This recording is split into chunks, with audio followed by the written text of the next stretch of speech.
రాష్ట్రంలో పెట్టుబడుల అవకాశాలను మరింత మెరుగుపరచటమే తమ లక్ష్యంగా పనిచేస్తున్నామని కూటమి ప్రభుత్వం పదే పదే చెబుతూ వస్తోంది. ఈ నేపథ్యంలో మంత్రి లోకేష్ దావోస్ పర్యటన ప్రాధాన్యతను సంతరించుకుంది. నేటి నుంచి దావోస్లో జరిగే వరల్డ్ ఎకనామిక్ ఫోరం సదస్సులో ఏపీ మంత్రి పాల్గొనున్నారు. ఆయన పర్యటన వివరాలు ఒక్కసారి చూద్దాం.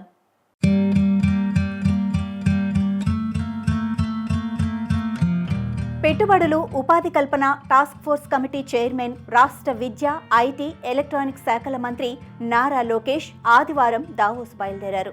ఈ నెల 20 నుంచి 24 వరకు దావోస్లో జరిగే వరల్డ్ ఎకనామిక్ ఫోరం సదస్సుకు ఆయన హాజరు కానున్నారు. రాష్ట్రంలో యువతకు ఉద్యోగాల కల్పన, భారీ పెట్టుబడుల సాధనే లక్ష్యంగా ఈ పర్యటన చేస్తున్నారు.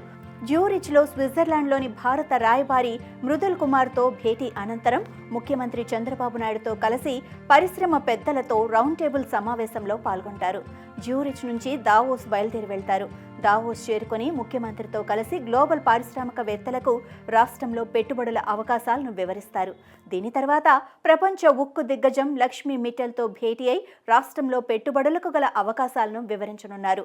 దావోస్లో 5 రోజుల పాటు జరిగే ఈ సదస్సులో వివిధ దేశాలకు చెందిన 50 మందికి పైగా అంబాసిడర్లు, పారిశ్రామికవేత్తలు, పారిశ్రామిక రంగ పెద్దలతో మంత్రి లోకేష్ భేటీ కానున్నారు. వరల్డ్ ఎకనామిక్ ఫోరం వేదికగా విద్యారంగంలో ప్రపంచవ్యాప్తంగా వస్తున్న మార్పులపై విద్యారంగ గవర్నర్ల సమావేశంలో పాల్గొంటారు. ఇంటెలిజెన్స్ పరిశ్రమల కోసం మెరుగైన పర్యావరణ వ్యవస్థ నిర్మాణం, అధునాతన యుగంలో ఆర్టిఫిషియల్ ఇంటెలిజెన్స్ ప్రభావం, జెండర్ పారిటీ స్ప్రింట్ ఛాంపియన్స్ అంశాలపై ప్రముఖులతో నిర్వహించే సమావేశాలకు హాజరవుతారు. Next gen AI, data factory, AI for good governance పై గూగుల్ సంస్థ ప్రతినిధులతో రౌండ్ టేబుల్ సమావేశాల్లో పాల్గొంటారు.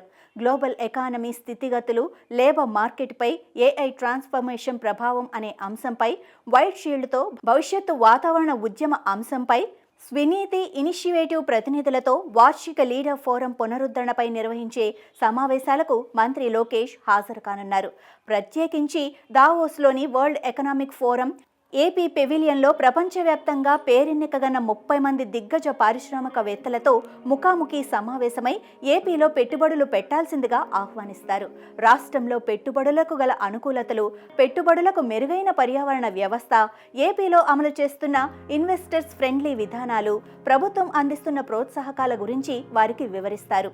CNBC, TV18, business today, economic times, Bloomberg, money control వంటి ప్రముఖ జాతీయ, అంతర్జాతీయ మీడియా సంస్థల ప్రతినిధులతో ఇంటరాక్టివ్ సెషన్స్కు హాజరవుతారు. భారత్, డెన్మార్క్ మధ్య గ్రీన్ స్ట్రాటజిక్ పార్ట్నర్షిప్ను బలోపేతం చేయటంపై నిర్వహించే సదస్సుతో పాటు confederation of Indian industry CII నిర్వహించే కార్యక్రమానికి మంత్రి లోకేష్ అతిథిగా హాజరు కానున్నారు.